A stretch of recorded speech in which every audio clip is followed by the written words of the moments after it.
What's good? What's good? What's good? Let there be light. Let there be light. What's good in the hood? Good morning. Good morning. Top of the morning to everybody. How y'all doing? What y'all got going on today? What's popping for today? You know, what time is it? It's 9:30 in the morning, 9:29, the fifth day of the month of March. And yeah, it's sunny outside, a little brisk, but it's all right. Ain't nothing to it. You know, I think my grandbaby wasn't feeling a little good today, but she gonna be all right.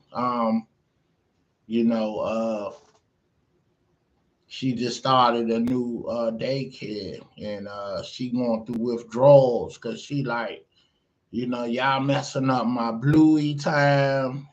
For those don't know who's Bluey, that's the new uh what was that purple dinosaur dude? Barney, that's like the new Barney. It's an Australian cartoon. And so she going through withdrawals. She used to being home and being in her surroundings. Now she's venturing out and she around different people, but I know she like being around other kids, but and she her meals are basically tailor made for whatever she like at home. So now she got to eat what they give her. Like she had a grilled cheese and some applesauce for lunch, I think Thursday, and she threw it off. She threw the tray on the ground, off the table. And so we got a call saying, Lexi is she's not eating and we're concerned. And so now we gotta pack her a little something something to get her through, and it's crazy though. But new look, everything new takes a time frame to get used to. It's an adjustment, it's a pivot, you know, uh, so it's very uncomfortable at times and most of the time, but you'll get used to it. And that's what I say to people about a lot of things. Everything, it just take time to get used to it. And once you get used to it and find the sweet spot, find the comfort zone in what you're doing, it's not hard no more. It just become a way of life, and it is what it is, and what you got to do, especially when it's out of your control, like a schedule change. My schedule is changing, far as my work, and you know, it's out of my control. It's really not that I'm losing or gaining. It's like an even kill, if you will, but you know, it's just it's an adjustment. It's a change, and it is what it is at the end of the day. You know what I'm saying? You can't do nothing about it because it's out of your control. It's out of your hands, and it is what it is, man. So you just gotta learn how to adjust and just go with it. And just don't mess with them the Neros, and make sure that money, the eagle fly on time, or it's gonna be repercussions. You know what I'm saying? So I'm playing.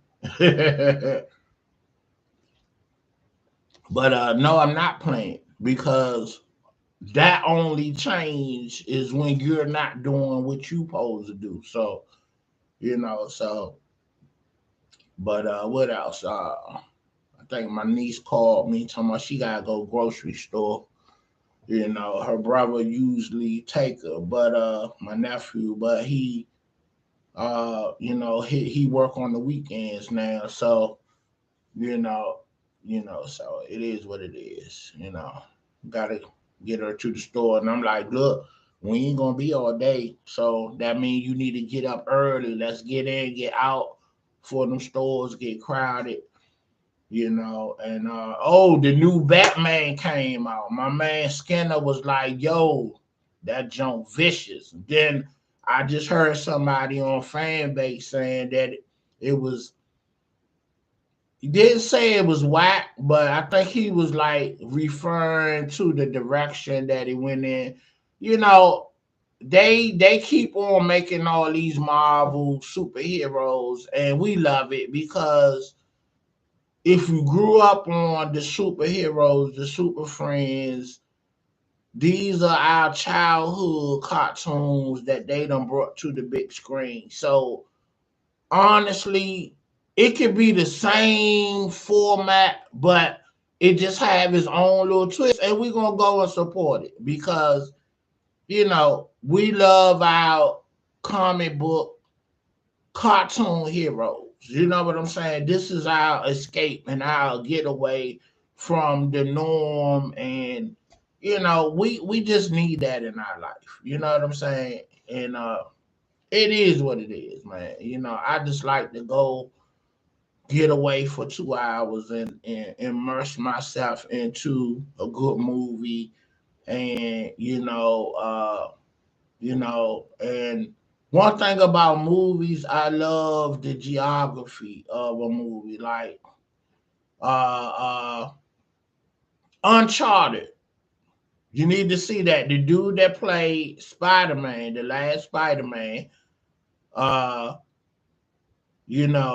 he's in a movie with Antonio Banderas, and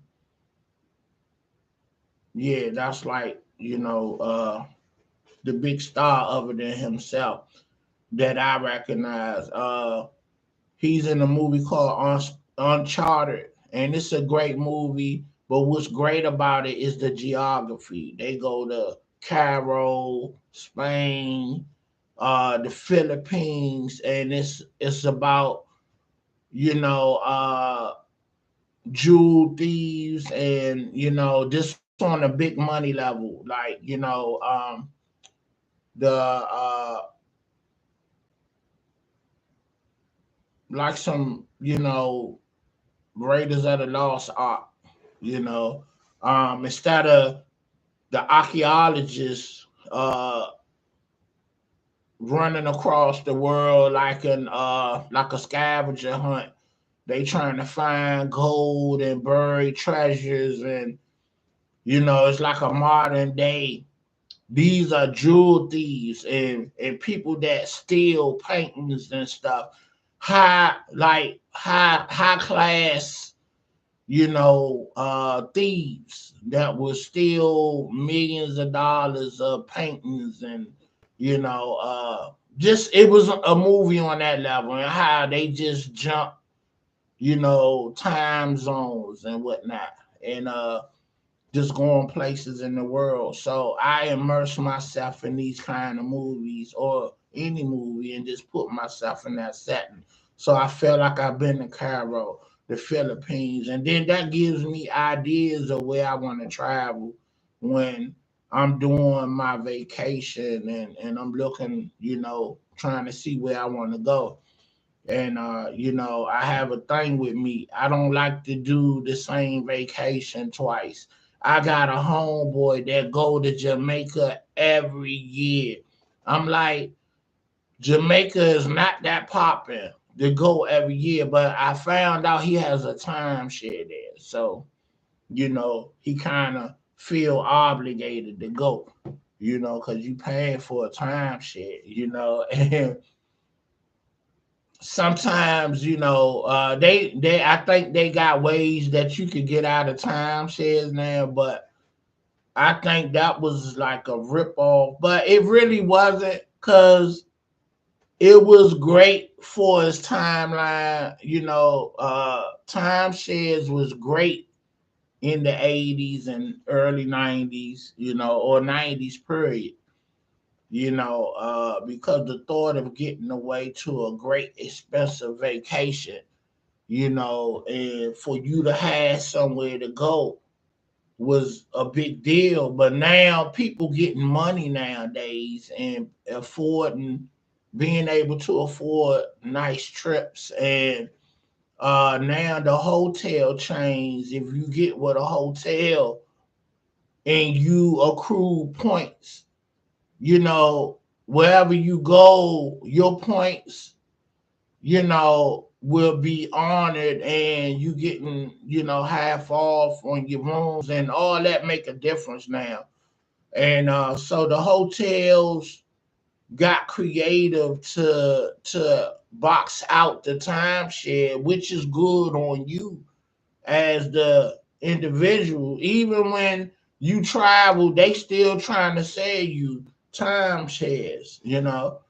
And you really don't need it, because every major chain of a hotel like Marriott, the Hilton, all these, they got hotels everywhere in the world. So there's no need for you to for real get a timeshare, because it's worth it. It's not worth it. You paying all year for a place that you just gonna be at twice.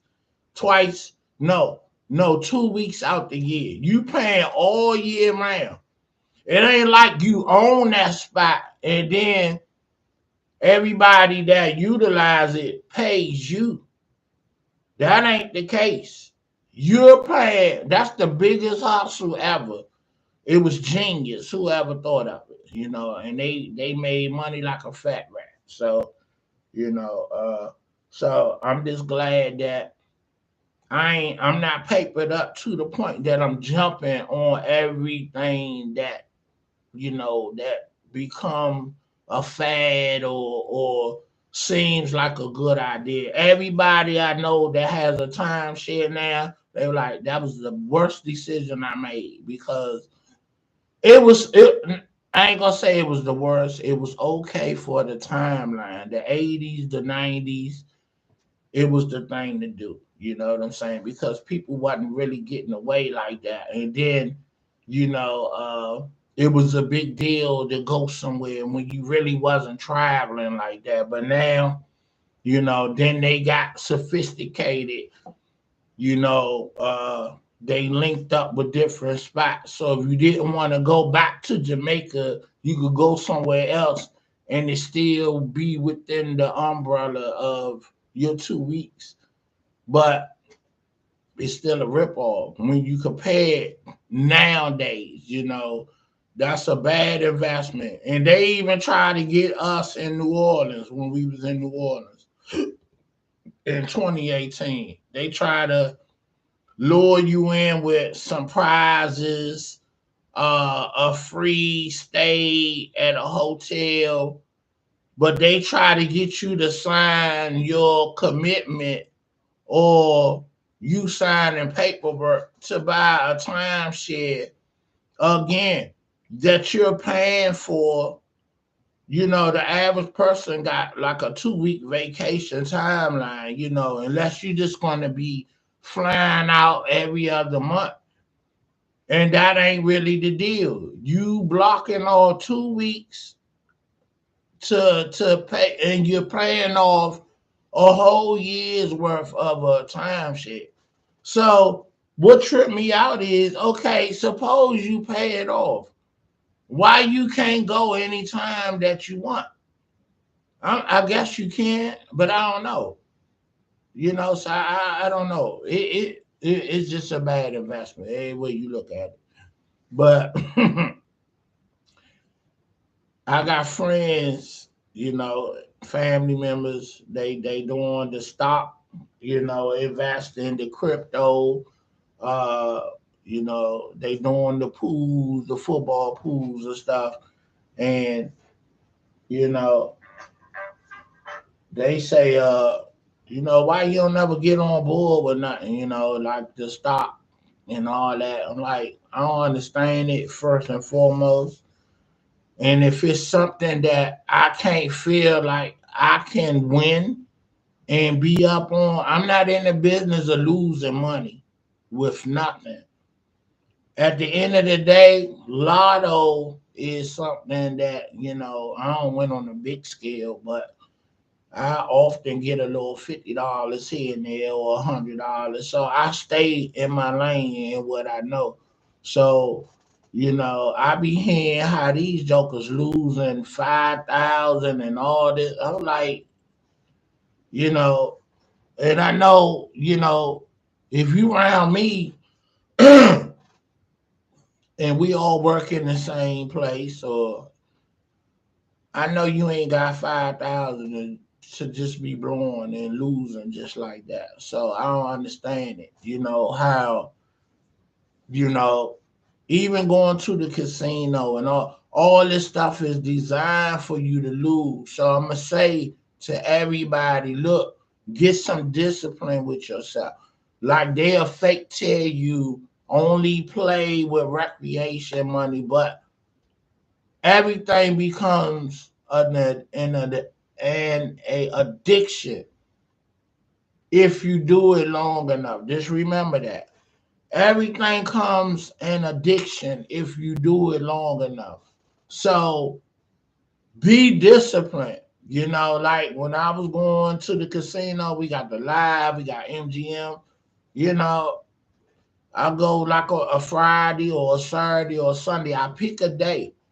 And when I go, I take whatever I take. And once that's gone, get the hell out of there. Because the longer you stay, you're going to be tempted to play and spend more money. And then it's funny as hell to see people. I can spot people that done lost their money. They just got a look on their face like, what the fuck did I just do? You know what I'm saying? And, it's crazy. You know what I'm saying? It's like, you know, uh, uh, I mean, if you feel like you got it, then do you. But a lot of times when you got it, you don't have it to lose it.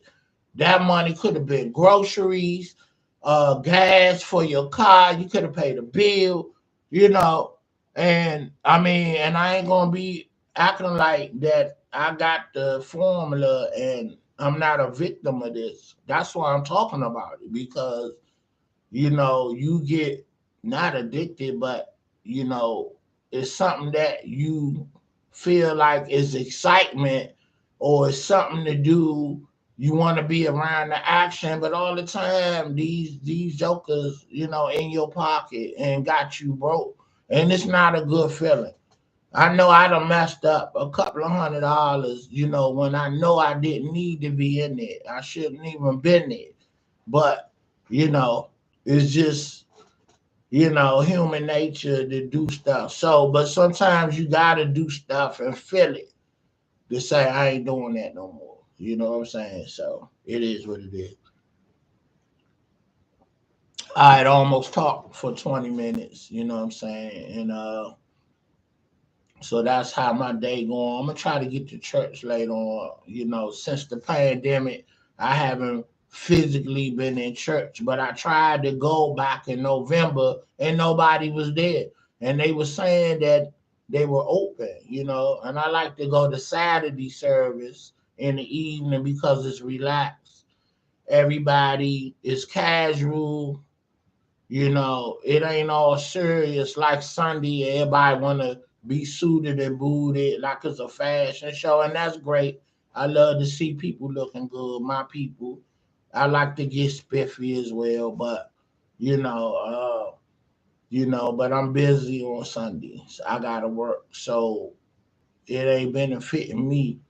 I mean, because I can't go on Sunday, but I do appreciate churches that have services on Saturday, and it's like I like to be there physically because I like to feel that energy of the power in the church, and I like to see my folks and friends and whatnot, and it's just I want to be where positive people at, you know, and it's like a refuel, a reset because it's wicked out here in this world. and I need to be around the folks that's like minded and on the same wavelength of me as me. And it is what it is, man. All right, so let's get into the feature. It's 20 minutes. I'm gonna take everybody to 30. I'm gonna take it to 30 minutes. So let's get into the feature. And it's uh it's a reaction of 1970 soul music by the Unifics. This is my uncle' favorite group, one of them, Bobby Hamilton of the Choice Four. And this song is called Sentimental Man. All right, let's get into it. You know what I'm saying? All right, I got a oldie but goodie for you. Let's go. Let's bring that love music back.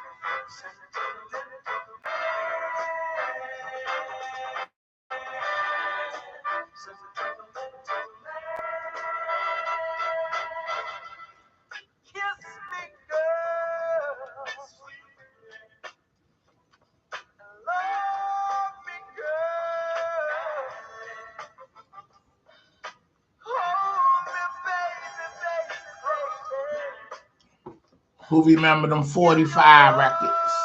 Them little records. Who remember the 8 tracks? Y'all don't know what I'm talking about. Y'all young bucks out there.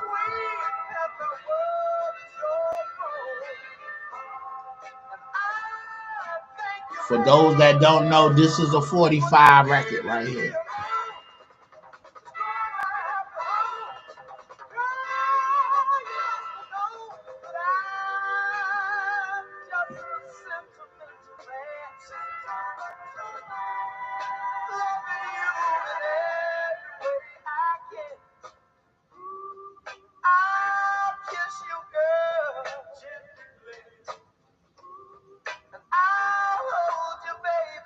One thing I learned, these guys back in the day,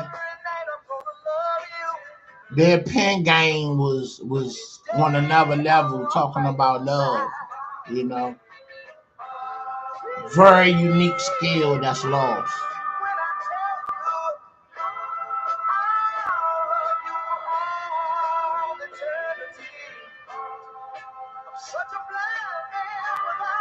Bring that love music back.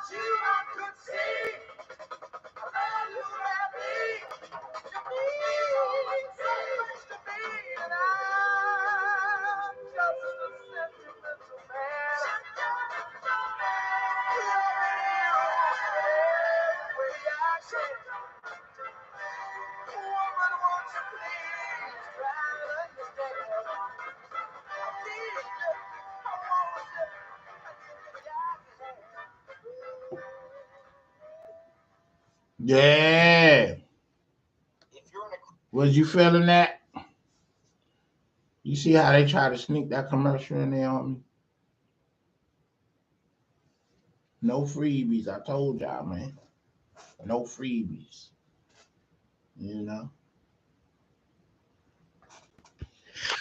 All right. Yeah, so that was the Unifics.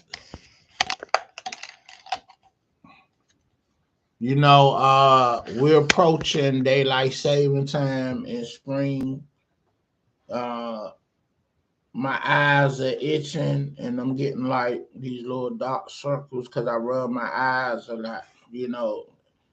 And it get like that every spring when the pollen and stuff getting ready to drop. I feel it. Like when people when they break limbs, like my sister broke her ankle in a car accident. So when it's cold, the rod in her leg start aching her. You know what I'm saying? So yeah, so it's like your body tell you when the temperature is changing or when the weather and the season is changing. So I know when it's getting ready to change into spring, when the pollen get ready to fall, cause my eyes itch. You know what I'm saying? And I'm looking at myself on camera. I'm like, I just see where I'm rubbing my eyes a lot, and it's, you know, looking like, you got dark rings around your eyes, so, but yeah, but that's what it is though. And then my eyes be itching, and then you rubbing them, and then they turn red, like you done smoked a pound of weed. I'm like, I don't even smoke. So, unless I'm tired, so that's about the two reasons why my eyes get red like that. But yeah, so that's what it is, man. See, my eyes itching now. And I don't usually take these Zyrtec pills or, the other ones, because I actually do that when I cut the grass, because I for real need it then, because it be on another level of itching, and them pills do work. They calm that itching down and everything. So, and the move is to take it before you go outside, like minutes before. So, soon as you get in the midst of cutting that grass, then boom, that joint is hitting. Matter of fact, well, we probably do it next month. Um, Need to treat the grass with the fertilizer and the grass seeds, so the grass can grow healthy. Um, yeah, so daylight saving time is next Sunday, if I'm not mistaken. So Virginia is trying to pass legislation to keep the time forward. So when the fall come, it won't turn back. And Governor Hogan in Maryland is trying to follow suit.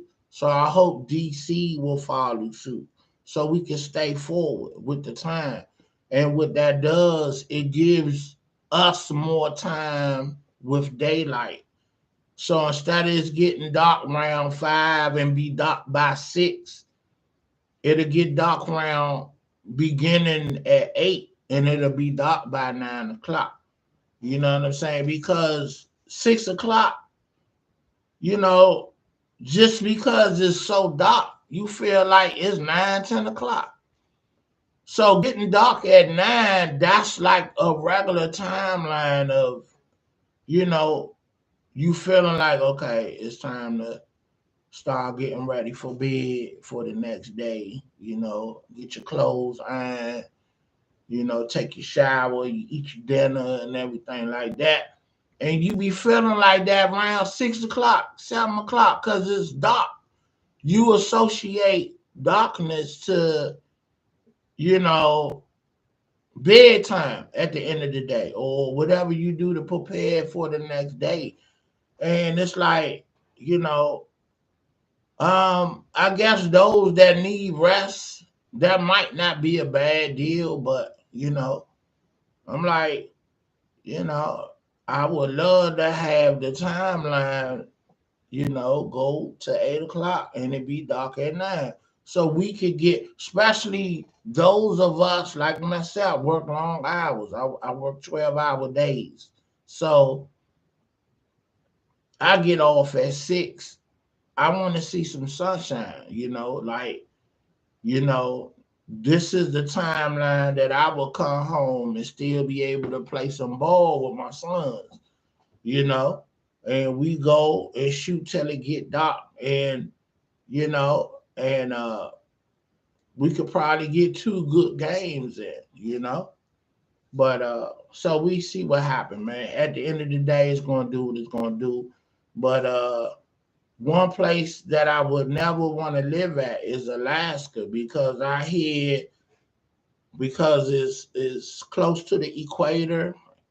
It's 6 months daylight and 6 months is dark. So therefore, when the 6 months daylight, they gotta put curtains up to their window to blind out the sun so they can go to sleep. It's crazy. But imagine it being dark all day for 6 months. That is irregular as hell. You walking around and you at work in the middle of the day and it's dark outside. Oh, that's crazy. That's freaky right here. I mean, that's freaky to me. I'm like, so everybody that I know that, and I know a few guys been in the military that been stationed in Alaska, and they was like, you get used to it like anything else, but it is a culture shock when you come from night and day, and then it be night for 6 months, and it be dark for 6 months. That's crazy. And I never want to be living in Germany. They say it rains most like 80% of the year. It's raining. I'm like, all right. I'm glad I be just dialoguing with folks and finding this information out, what I'm saying? Because, when I retire in like 15 more years, that's what I'm going to do. I'm going to be traveling to, exotic places, to enjoy myself. And who knows, if I come into some money, I might want to go back to live somewhere that I feel that's nice. Like a great place to live is Hawaii. I've been to Hawaii and been to 12 of the islands, and you know, it's beautiful there. A lot of where it is American territory, but it's beautiful there. So, you know, um, you know, it's kind of expensive though. Um, ain't no kind of, it is, but if your money right, it's just beautiful to be there, and you know, and that's where Obama uh grew up at. Actually, when I was there, I was on the bus going downtown Honolulu, and I had a Obama shirt on, and the guy was like, "Yeah, I remember Obama being a teenager, and he used to ride my bus." I don't know if the dude was lying, but I was listening to him talk, and but he was very detailed, and you know, uh, you know, I just okay. I don't know if you lying or not, but it was a good story. But all right, I'm at 32 minutes. I'm getting ready to check out, go enjoy my day. Y'all do the same. This big day, like, share, subscribe. Thank you for the 1,000 views, everybody that rock with me with the Alpo and Rich Porter story. And that's big. That means that I have an audience. So you guys accept me on here, and I appreciate it. So have a great day. Peace. Like, share, subscribe. You know what to do. Peace.